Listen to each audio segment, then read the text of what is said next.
loneliness industry, podcasts exploring loneliness, capitalism, self-help, and the social structures that keep us isolated.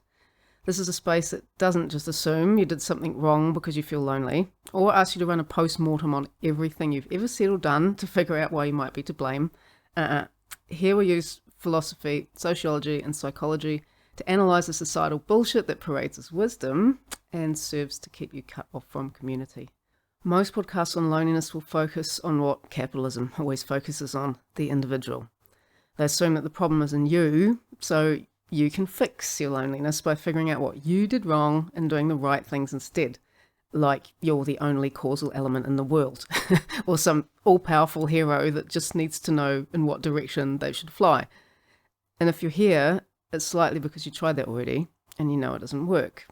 Loneliness is not just about you failing at something. It is produced, it's structural, and the so-called solutions to it are steeped in the values that ensure it will continue. If you're listening for the first time, my name is Jordan Rain. I'm a philosophy graduate who, like an ant with a toothpick, is taking on the ironclad tank that is the self-help industrial complex. And this week, a philosophical quote is up first. It's by Emmanuel Levinas, because this episode is about being unseen, or more precisely, it's about being reduced to something that you're not.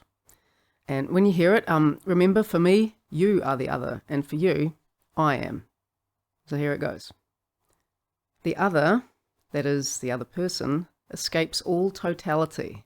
They are infinite, exterior to any system, irreducible to the same. And that's Emmanuel Levinas from Totality and Infinity, 1961, in the introduction. And now you know why Levinas is famous for being dense. But here's the important bit. Other people, and we ourselves, can never be fully known, never completely captured by the categories that we try and stuff them into. We're more than just our job titles, or our roles, or our physical bits, or our bios. That irreducibility is key to true connection. It is our irreducibility that invites curiosity, and that curiosity invites communication. It invites a desire to see someone, to inquire about them, which is how intimacy comes about. And you'll remember from last week, intimacy is about seeing into one another, and it's not necessarily about sex, because you can have intimacy with friends. And intimacy is the antidote to loneliness. And some of you will guess where I'm going with this. You can't have an antidote to loneliness kicking around that doesn't cost anything. So a whole bunch of stuff exists to screw up that irreducibility, to render it another bleeding casualty of capitalism. And this episode is about just that. How our complexity gets stripped away by the logic of Western values. And because there are just so many ways that capitalism does this, we're going to zoom in on one of the biggest mechanisms of caricaturization in everyday life. It's the most immediate, automatic way that we are almost literally grabbed by the genitals and denied full personhood.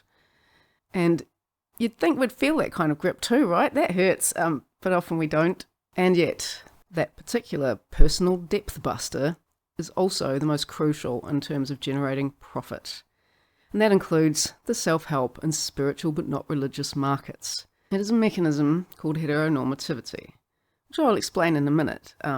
Don't panic, because heteronormativity, is this a plus or a minus? It's kind of egalitarian in its shitness, because it basically just debilitates everybody involved. There's no winners in heteronormativity. So keep that in mind before you panic and think I'm going to throw blame around. The blame lies on capitalism, as usual. And the issue behind it is this. In capitalist societies, we're not necessarily unseen as such. More often we're like prepackaged, flattened, and rendered into consumable stereotypes. And stereotypes, like the good father, the femme fatale, just to name a couple, offer us this sort of, just add water identity. An identity that does profess to make knowing ourselves and each other a little bit easier. Only it substitutes the curiosity required for intimacy for a sort of smug belief that we don't have to try and see one another because we already know what the other is about in advance. It also pushes us to stay within the boundaries of those archetypes, to stay comprehensible and recognised as those archetypes. So we end up cutting off behaviours and preferences that don't really fit, thus transforming our complexity into a betrayal of who we really are. And you can see how that spirals into ever fewer chances to be who you are or to meet people on an honest level. So this episode is dedicated to all of you who have felt that sense of being cut off, of being unseen or misunderstood or alone, even while interacting with someone, because that someone seemed completely uninterested in getting to know you as a real whole human being.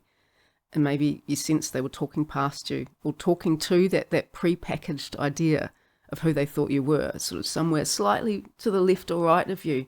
And if you've ever felt reduced to your usefulness or your desirability or your social capital, rather than being seen in your full, messy, contradictory humanity, this is for you.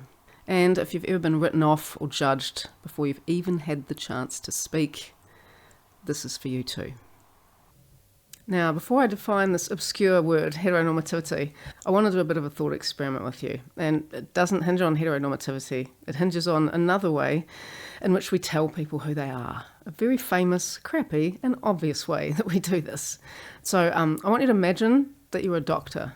You're brilliantly clever. And in fact, you're so intelligent that you have a sideline in philosophy that later on earns you a permanent place in the history of Western thought.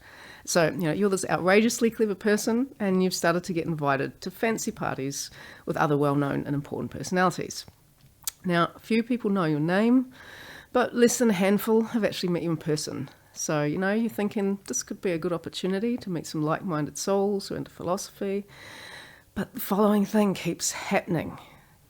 When you try and mingle with people who are talking about just the kind of things you dig talking about, actually, so, philosophy, medicine, when you start talking, you're met with a mix of bewilderment. Bewilderment with like this tinge of suspicion and maybe fear somehow. But you're a man of confidence, so, you manage to mingle and chat with these other important people. The thing is that even though you're a philosopher and a doctor, the other partygoers, they seem to assume that you're a bit stupid.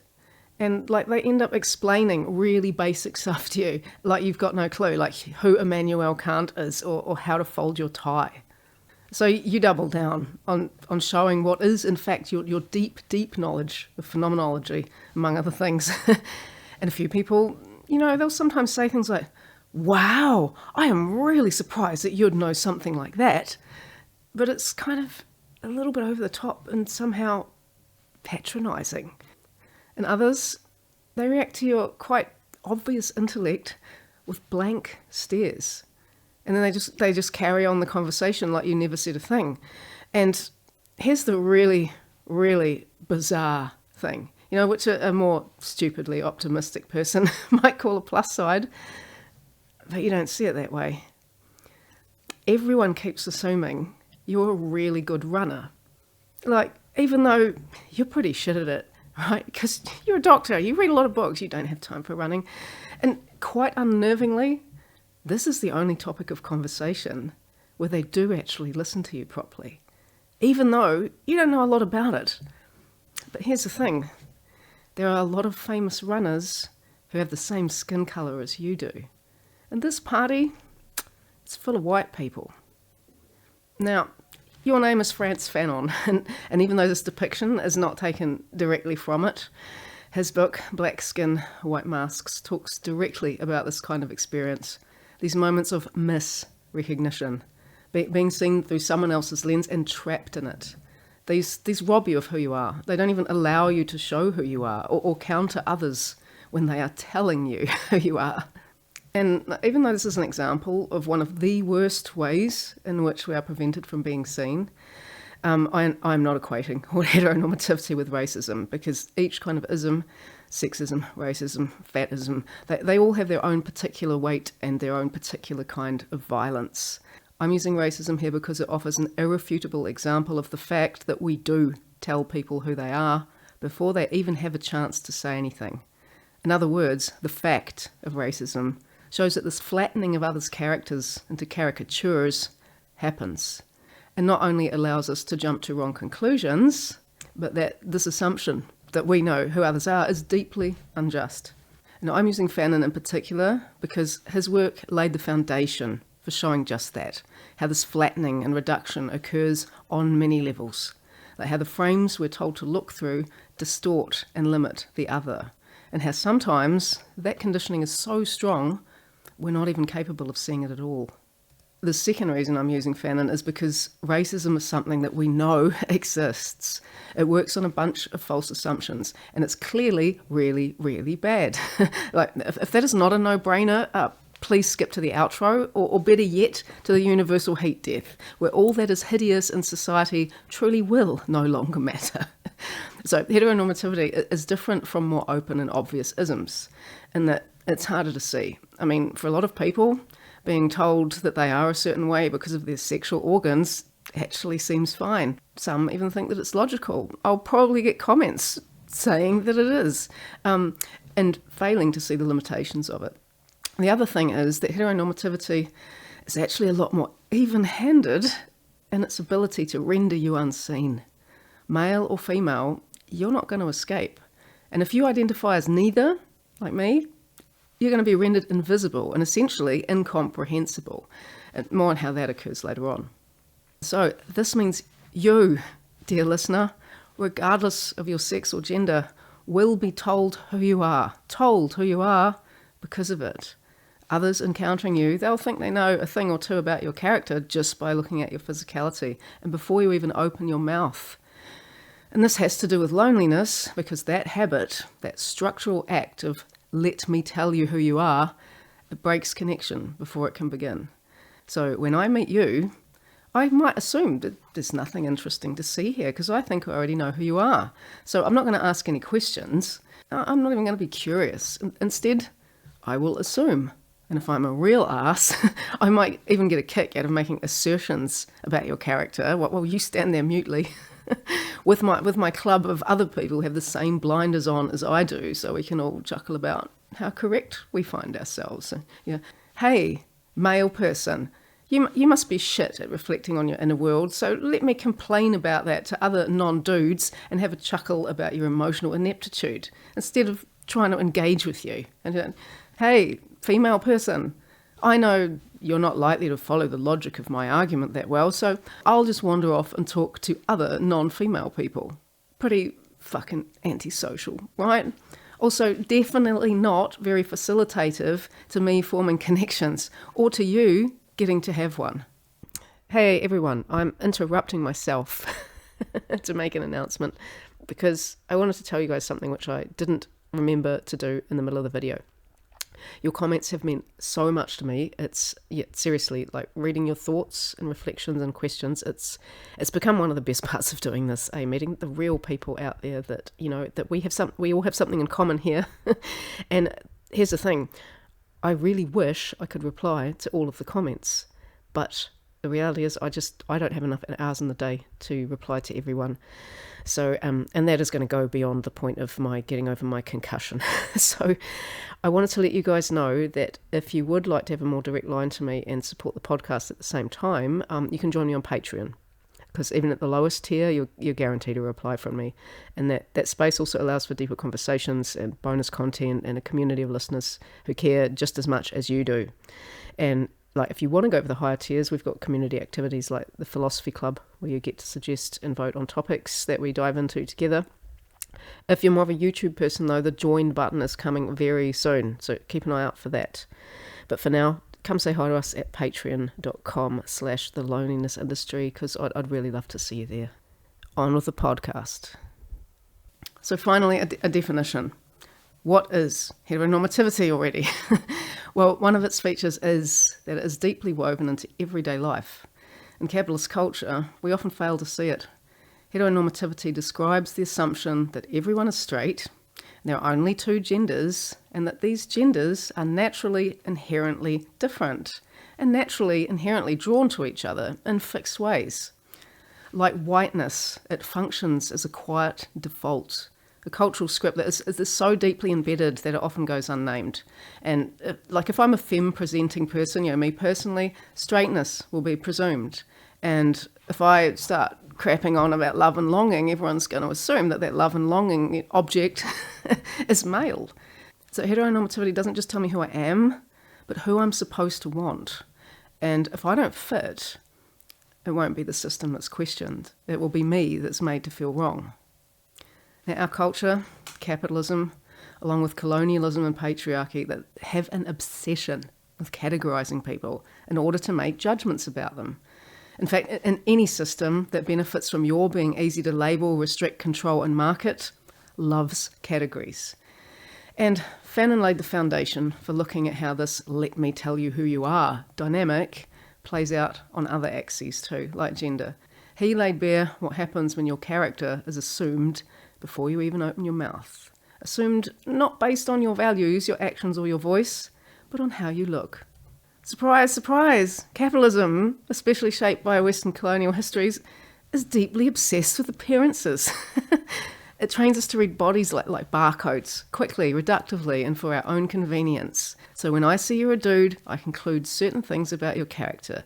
And if I see you're a person of colour, I conclude certain things about your character. And if I see you are overweight, I conclude certain things about your character. God, if I see your hair colour, I conclude things about your character. The list goes on and on and on, and you haven't even opened your mouth yet for me to actually know a damn thing about you. Fanon describes how others script a role for you, based not on your words or actions, but on your ethnicity, your gender, your body, your accent.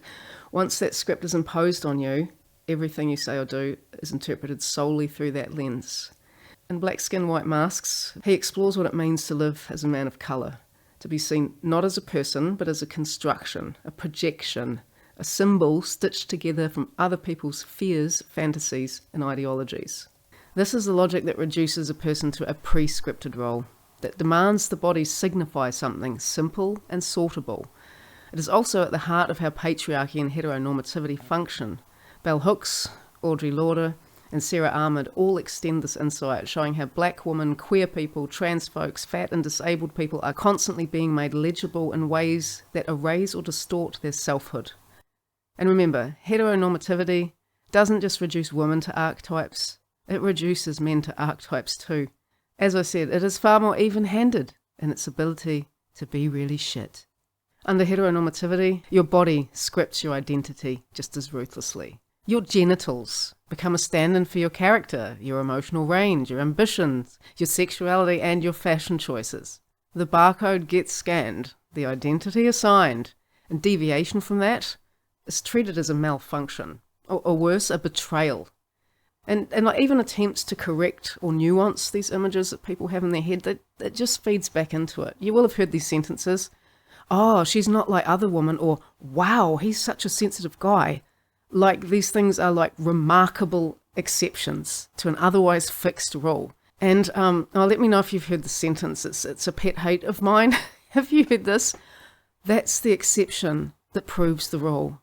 I can't bear it when people say this, and it's become like this everyday saying, wielded by anyone and everyone who wants to blindly defend a black and white worldview. But like actual science, right? Actual science teaches us that when the data contradicts the hypothesis, we throw the hypothesis out. That's the whole point. And yet such people, if they've just, let's say they've been brought up to believe that all cats are Siamese, and then a tabby shows up. Such people will explain it away as the non-Siamese cat that proves all cats are Siamese. It's not just unscientific, it's like flatline, brain-dead refusal to reflect on the validity of our ideas. And back to the point, Fanon talks about the violence of having to be in constant negotiation with the image of others imposed on you.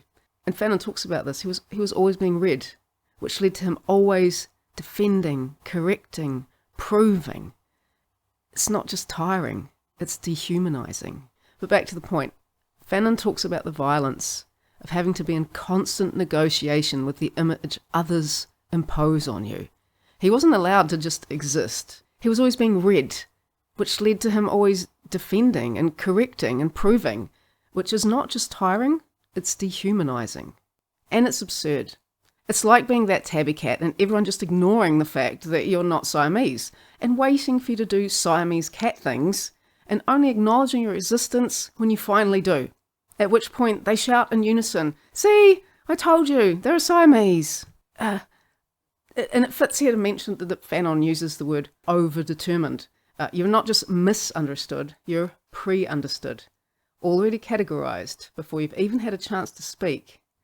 And this is done, of course, through colonial histories, racist science, media, beauty standards, all the structures that tell stories about people instead of with them. And in short, you're not seen as, you're seen through this stereotype. And any non-fit or resistance or actual, deep you-ness is explained away by those who authored or who have vested interest in the caricature. And the same effect is echoed, shaped differently, in the epistemic and existential closure produced by patriarchy and heteronormativity. These systems do not allow for complexity. They require roles, archetypes, caricatures, legible symbols, and they punish ambiguity. And that is one thing heteronormativity does too. It punishes ambiguity. You're allowed to identify as a woman or identify as a man. Now, if you don't find either of these archetypes particularly appealing or really in any way related to your character, you're fucked. You're bound to be invisible. And this happens to me and many other people in the LGBTQ scene. People look at me and go, oh yeah, you're a woman. I recognize you as that archetype. So I don't feel like one of those. I don't feel like the man thing either. It's just, so I'm invisible. And, what am I supposed to put on a form where it says, Mr. or Mrs., because that's the only options you have in Germany. Sometimes you have diverse, but no one calls you, hey, diverse, and then your last name. It's ludicrous. More on ambiguity later. I want to return to Levinas, because his work is based on the idea that another person, so you for me, and me for you, is never to be entirely comprehended. The other is irreducible and beyond our grasp. And no matter how much we try and understand or categorize someone else, their full being can't be captured by our ideas or our frameworks. And I would say this is why getting to know others is interesting. If I really could know your entirety just by looking at you and having limited conversations, well, I'm an easily bored person. I wouldn't waste my time. And maybe that's why we don't bother. When we think we know all about what men and what women are like and what bigger bodied people are like and so on, why would we bother? And seriously, when we look at these archetypes, if I truly believed that I had the choice between talking to an emotionally illiterate car fetishist or a fashion-crazed feelings shitstorm, I wouldn't speak to anyone at all. And how's that supposed to bring us together? Levinas illuminates the violence that Fanon describes too, saying that to reduce the other to an idea, to a role, to a symbolic figure, is to deny them their alterity, their infinite difference, their mystery, their face. So when heteronormativity imposes intelligibility criteria, are you a man or a woman, or men are like this and women are like that, it commits what Levinas would call a totalizing violence. It refuses to let the other appear as other. So to put it together, Fanon shows us what happens when the other is overdefined, and Levinas shows us why that should be considered violence. Now, a few things to know about heteronormativity. As I said, unlike racism or sexism, there's no in-group, right, who are loaded with positive ideas, and the out-group who are labelled less than or inferior. That stuff's for sexism, right, and all the other isms. Heteronormativity harms everyone within the in-group and the groups that aren't included, like LGBTQ people. It doesn't just dictate what a real man or a real woman is. It divides out what character traits and hobbies and emotional expressions are appropriate for your caricature.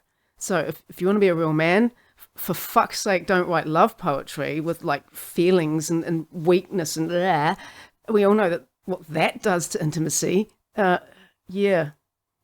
Actually, one of my first long-term relationships, he wrote me love poetry. So what does it do for intimacy? It's wonderful. But somehow, in the couple of decades since then, the man archetype has shrunk to such a degree that love poems are probably seen as creepy and weird. So yeah, if you want to be a real man and you're not in the 90s, don't write love poems. If you want to be a real woman, well, you need to show softness, be accommodating and supportive of others' needs, and very, very careful not to walk past a toxic or manipulative person, because they'll literally suck you to a husk by making you so compliant that you deny yourself any needs at all, including air. Is it just me, or does this archetype shit seem fucking doomed, particularly when it comes to bringing us together? And we're going to talk more about that in a minute, about the commodification of all of this crap. But back to, the real issue is not a refusal to write love poems or being a pushover, right? The real issue is disallowing things that might actually legitimately be part of you. And we disallow them just because it's been arbitrarily assigned to the gender that you are not.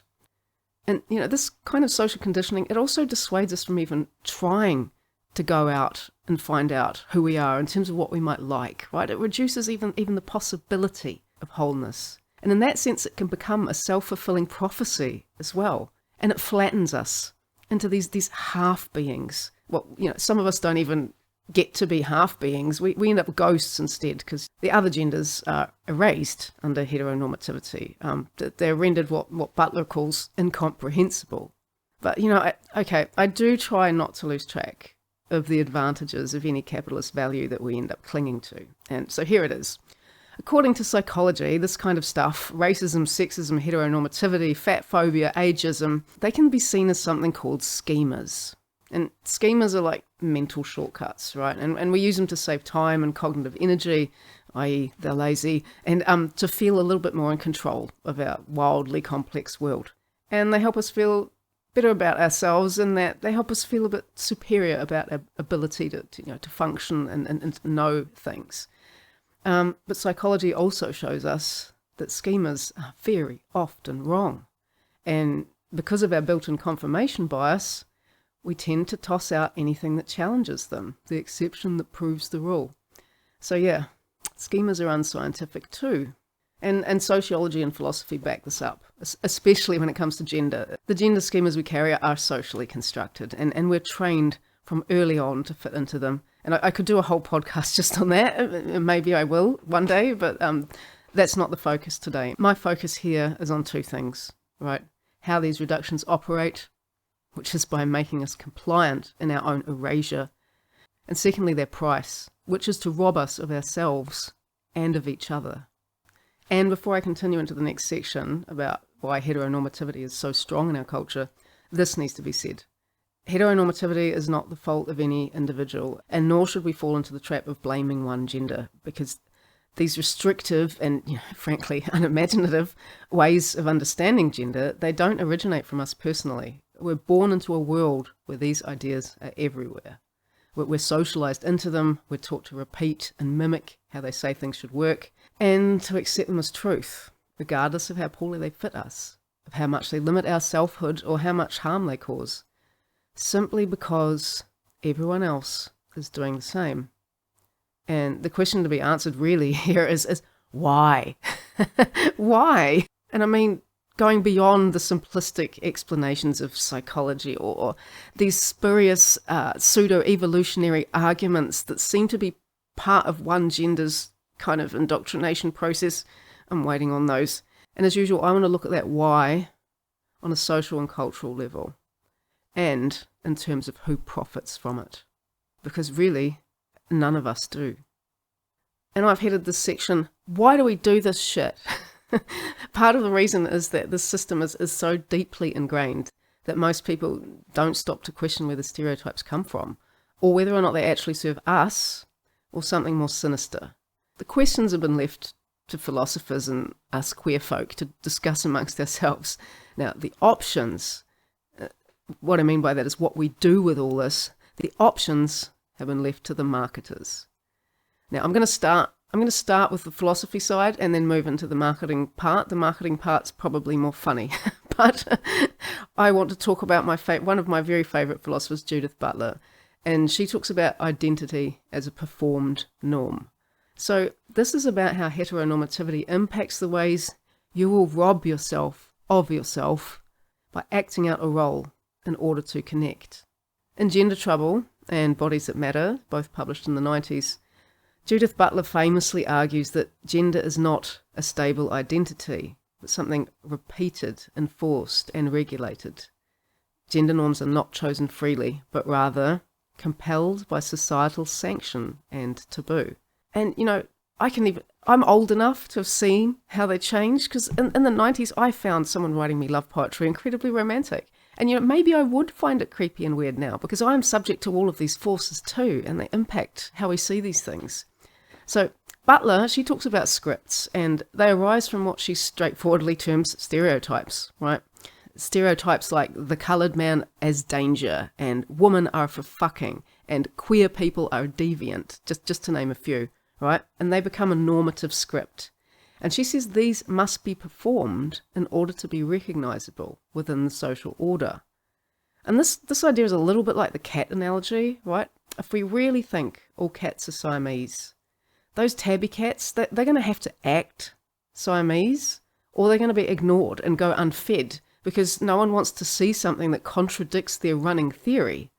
So, like, if we see men of colour as dangerous, we will refuse to notice that they are, in fact, acting like a philosopher at a bourgeoisie party.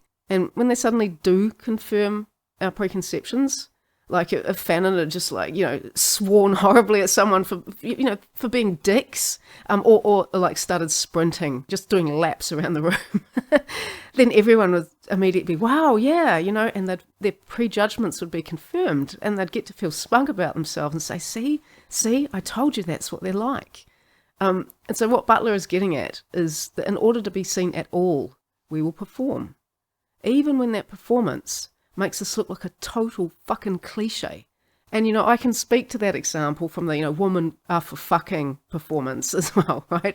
So as a non-binary person, who does mostly want to connect with people in male bodies, I'm aware that as soon as I wear the cliched tight red dress, I am suddenly seen and as a woman, right? And then, and only then, as potentially for fucking. I mean, I do get to be seen, which I would not in my androgynous clothes and no makeup. I'm 50 years old. I experience this repeatedly. No one notices you, particularly as you get older. So I'm seen, but as a thing that I don't even relate to, and I don't want to be seen as. But it seems necessary to connect. It seems that people have to see you to even try to connect to you, or for you to connect to them. And I'm single. Because connecting through performance does not lead to real connection. It does kind of explain why we take on such performative roles, even when they suck, right? Because deviating from that script is to risk ineligibility, pathologization, or exclusion from public life altogether. And, Butler draws attention to the fact that the very terms we use to define ourselves, they're not ours, that they're given in advance, and we're forced to negotiate with them. Like in Butler's terms, heteronormativity is a regulatory ideal. It structures how bodies are supposed to behave or love or desire or even move. And if you don't fit this mould, right, which is straight, cis, monogamous and reproductive, you are either not recognised as a real man, woman or person, or you're interpreted through deviant scripts like it's confused or damaged or attention-seeking, or you're even erased entirely. And I have an experience that speaks to this too, because, surprise, surprise, I never had children. I never wanted to have children. It was just not a thing that interested me. And going out with someone whilst going through the menopause, right, this shocks me. It might seem like too much information to you. To me, it just seems weird because I don't consider myself a woman. So it's like, what the fuck is going on? Anyway, having been going through the menopause, I had a guy tell me that I had failed. My life was a complete failure because I hadn't reproduced. And if you're a woman, that is your telos. That is the thing that you are here to do. So he literally told me my life was a complete failure. And I'm just, no second date. Anyway, so that was point one from Butler. If you don't fit this mould, you're not recognised as a real man, woman or person, or a failure at it, right? And anyway, I'm going to link this back to Fanon and Levinas because this imposed script that Butler talks about, it's not just an external projection, but it becomes an internalised necessity for survival. You're made to perform your own reduction. So before we turn to the sadism involved in forcing people to buy one of two colours that they really fucking hate, let's remember, reductionist ideas about gender, they don't just flatten us. They turn connection into performance. We end up acting out roles to be seen instead of being ourselves to be loved. It's like casting two people in a really shit play that they didn't even audition for or get paid for, and then blaming them when the show falls apart. Now, this section is called, no, really, why do we do this shit? Now I want to move to the reasons that are more clearly capitalist and more clearly illustrate the point of this podcast, that the self-help and Western spiritualist communities have the very same toxins embedded in them as bog average, openly soulless consumerism. The idea of gender has been commodified. Surprise, surprise. That happens to everything, doesn't it? Yes, gender has been commodified, packaged and sold back to us through things like baby gear that only comes in blue or pink, with nothing in between. And even bicycles, right? I'm a very keen cyclist. In fact, that's why I had a concussion before I wrote this episode. There are men's bikes and women's bikes, and this does my head in, right? Because the men's bikes, they have this extra sort of a what would you call it? A bar, an extra bar on them, which enables you to put the bike on your shoulder and carry it upstairs. Now, bikes that are for women, why? They just don't have this extra bar. So what happens is, you end up, if you have one of these bikes, unable to carry your bike up the stairs because there's no thing. And so you stand around flapping your arms going, oh my God, I can't get the bike up the stairs, thus totally feeding into the stupid stereotype that we have about women being incapable of doing physical things on their own. And it's like, it just becomes this horrible feedback loop. Anyway, end of rant about bicycles. Importantly, and sadly, tragically, growing in popularity right now, things like dating courses, where those with tits are told to get into their feminine, to allow a man to access his masculine and partner up. Now here we see two things. One, newspeak, and by that I mean changing words around a bit so something doesn't look as offensive as it actually is. Getting into your feminine, that is just a wishy-washy spiritualist glaze over the sentence that was formerly just act like women are meant to act. That's what it means. Getting into your feminine, that's act like women are meant to act. But you can't put it like that because everyone would recognise it as sexism. They would at that point. The other noticeable thing follows from this logically. Each of the socially accepted genders are rendered half people. And if I, as someone with a vagina, act like a receptive, read passive, soft, read spineless individual, the guy's kind of forced into manning up. Read, be pushy, and like get his power drill purpose in line with his divine masculine energy. Read, the poor guy has to act like some annoying protective hero who can lift 50 kilos and fly. Neither is encouraged to just talk to each other like human beings. They're not even encouraged to be human. Instead, they're told to act like some poorly scripted hero film. No surprise, go back to the episode 2. With these standard stereotypes in it, the beefcake and the fuck puppet, and they're supposed to pair up. No wonder the advice industry keeps cashing in, because it's profiting from the disconnection that this manufactures. And the latter is a goldmine, because as mentioned in the episode on control, most of us have been so conditioned to assume that we've done something wrong that we're actually completely up for believing we have done something wrong. In fact, all our lives we've done something wrong. We're prepared to believe that. That's why we haven't attracted a mate. And we're quite prepared to believe that putting on a show, and under no circumstances being ourselves, might help us. We've been thoroughly decoupled from the idea that being open and honest was what led to intimacy. And even though it is, and it's the only thing that ever has. And, as a single, queer, old person, I'm probably the last person to give you any advice about something as flea-brained as getting into your feminine. But for once, I'm going to. Because, I do have woman bits after all. And when I want to get deep into that feminine aspect of myself, I use this. It gets deep into my feminine so that I don't fucking have to. Anyway, still listening? How many people did I lose there? It boils down to this with the whole gender as commodity.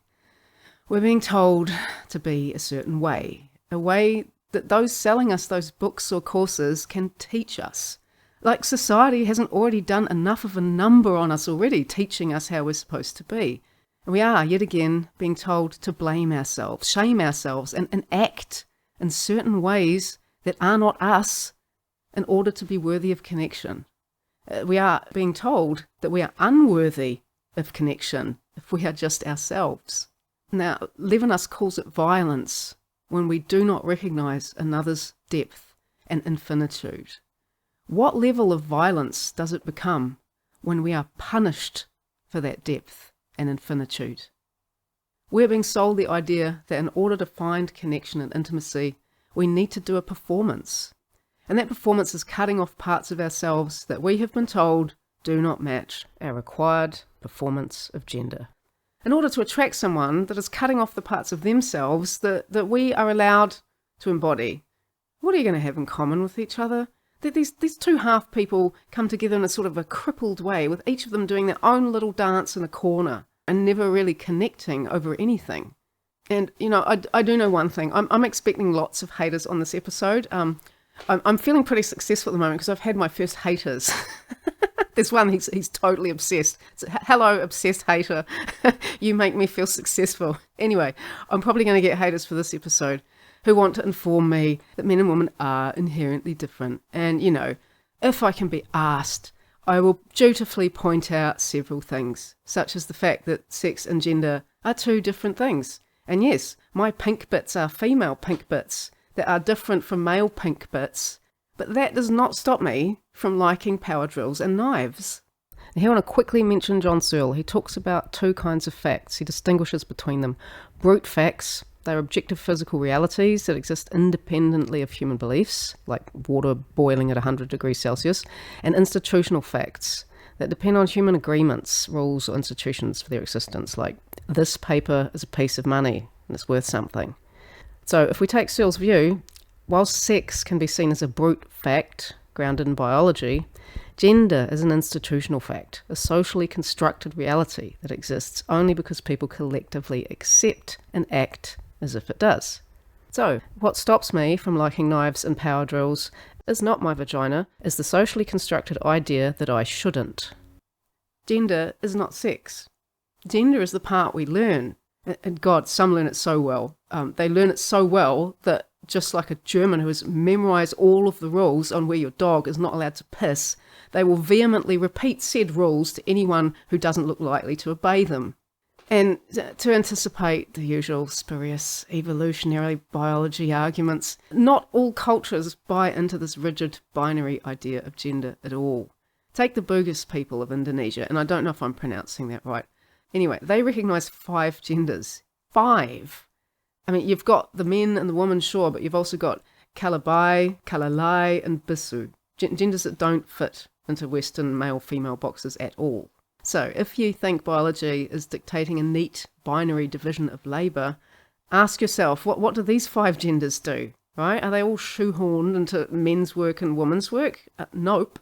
The Buddhists, like many cultures with non-binary genders, distribute tasks and roles way more fluidly. And this isn't just like a cute cultural footnote or something. It is a direct challenge to the idea that biology forces us into rigid gender roles. Because if it did, every culture would look the same, and they don't. And even within so-called binary cultures, biological differences like strength or childbearing, they don't magically translate into social roles. These differences are interpreted through culture. What counts as men's work or women's work changes all the time. And the commodification of all this, it starts young, like really young. Like I mentioned before, you can walk into a shop that sells baby stuff and be chastised for choosing blue diapers for a baby that has been born female, when the only colours available are blue and pink. I mean, I've seen goths and metlers come out of those stores reduced to tears and desperately Googling Motorhead onesies for children. You know, the commercialisation reinforces and profits from keeping these rigid gender binaries firmly in place, even before a child has a chance to demonstrate preferences of any kind. And it won't let up from there. I walked past the store at NAM, this is a few years ago, and I was doing loop machine demos there. And this store had guitars in the shape of flowers, like big round in the shape of flowers. And they were pink as well. I kid you not, it's insane. Anyway, the clerk called me over saying, oh, this is something for you. And launched into this tirade about how this new line of guitars was specifically for women. So, I asked him if I was meant to play it with my labia. Because that would maybe justify it being specific to women, right? And he thought I was just being terribly offensive. But I thought it was fair because any gender can like flowers, right? And really, any gender can hate flowers too. So why would you say it's specific unless there's a legitimate, physical, sex-based reason for them only being for women? Do look up on, if you want to laugh, go to Amazon and look up. There's pens, as in for writing. I know in my accent that word sounds funny. Pens for writing, and they've been marketed at men and marketed at women. And the ones marketed at women, the reviews are hilarious. It's like, I could never write before with my feeble woman hands, and check that out if you want to laugh. Anyway, these guitars, it was ludicrous. But this stuff goes beyond your average dumb capitalist product range, and it spills into spiritual and dating spheres, where there's these narratives about, being in your masculine and being in your feminine to attract a partner. So, it becomes obvious that heteronormativity doesn't just shape what we're told to desire or how to behave. It becomes part of a marketing strategy, part of a gambit to accessorize your life in terms of the team you're assigned to, even before saying your first words. So this isn't about blaming anyone for believing or buying into ideas like, men are from Mars and women from Venus. Instead, it's about critically examining why these ideas are perpetuated, despite all the spurious biological and evolutionary arguments for their origins having become completely irrelevant. Because this is a podcast about loneliness, and these things function to divide us. What this is about how such narratives function to divide us, whether they help or harm us as individuals and as a society. And heteronormativity makes us lonely. We're pushed to perform in ways that mean we are not being ourselves. We are excluded and even encouraged to consider one of the traditional genders as emotionally unintelligent or emotionally too much. In other words, dooming them before they start. I.e., we do to each other what Fanon had done to him. And we have it done to us too, sometimes without us even knowing it. And all of it reinforces the idea that men and women are A, the only genders, and B, can't really talk to each other at all because they are so very different. We need help to learn to talk to each other so that we can sell stuff. So, putting it all together, this episode looked at how heteronormativity works like a social barcode, something that scans your body and slaps on a prefab identity before you've even opened your mouth. We explored how that strips away complexity, reducing people to marketable archetypes instead of seeing them as whole. We talked about misrecognition, drawing from Fanon, Levinas and Butler, and how being seen through someone else's lens instead of as yourself is a kind of violence. It disconnects us from each other, from intimacy, and from our own sense of being. We also dug into how capitalism and Western spiritualism cash in on this. Not just by reinforcing the roles, but by convincing us that we need them, that our failure to connect is proof that we're broken, and that playing these roles is how we earn love. So we buy into performances, get into your feminine, own your masculine, suppress your needs, dial up your desirability. It's sold as empowerment, but what it actually does is rob us of ourselves, piece by piece, until all that's left are two people performing at each other, like badly rehearsed actors in a play that no one agreed to be in. And connection becomes a performance, and therefore not connection at all. And because these roles were written by someone else, no one gets seen, let alone loved. And the whole point of this podcast is to call bullshit on that, to say no, you're not the problem, the system is, and intimacy doesn't come from acting the part. It doesn't happen when someone asks you to play that part instead of being yourself. It comes from not acting, from refusing to play roles that flatten us and instead insisting on being seen as the messy, layered, irreducible beings that we are. And that's where connection lives. And yeah, it's harder. It takes risks. And, you know, anyone with an avoidant attachment style will just run away screaming. Rejection is terrifying. And that is the risk that we really have to take. Instead of the soft option of buying into the idea that we can just play a part. Because taking that risk, being open with our infinitude, as Levinas calls it, that is the only way to build connection. It is the only way to be real. Now, that's it for this week. Thank you for getting to the end. I really appreciate it. I really appreciate you guys. And I'm just, I am gobsmacked by how many subs and listens there have been. So thank you, everyone, for your open-mindedness in hearing this, because this is challenging material. This is the kind of material a lot of people will shy away from, and you're here. And I really appreciate it, because for me too, it is connection. And I know I haven't been able to answer all of the comments because I have and had a serious concussion, and screens are really difficult for me right now. What I did want to mention is the Patreon page is up. And what I'm looking at doing is building community around the podcast. We're all here because we suffer from loneliness. So I thought, yes, let's talk to each other. This would be nice. So head to Patreon and search for the Loneliness Industry, or there should be a link to it on thelonelinesindustry.net, where you can find most things, including all the social media links, and a form to book sessions with me if you want to connect one-to-one. So check those things out. And I'll see you in 2 weeks' time, where we are going to start the topic of narcissism on a societal level. And that may take a few episodes. Anyway, everyone, thank you so much for being here. I really appreciate you. Thank you for being who you are. Thank you for being whole. Because, you know, if you weren't, you wouldn't have sat through to the end of this video. Thank you for that.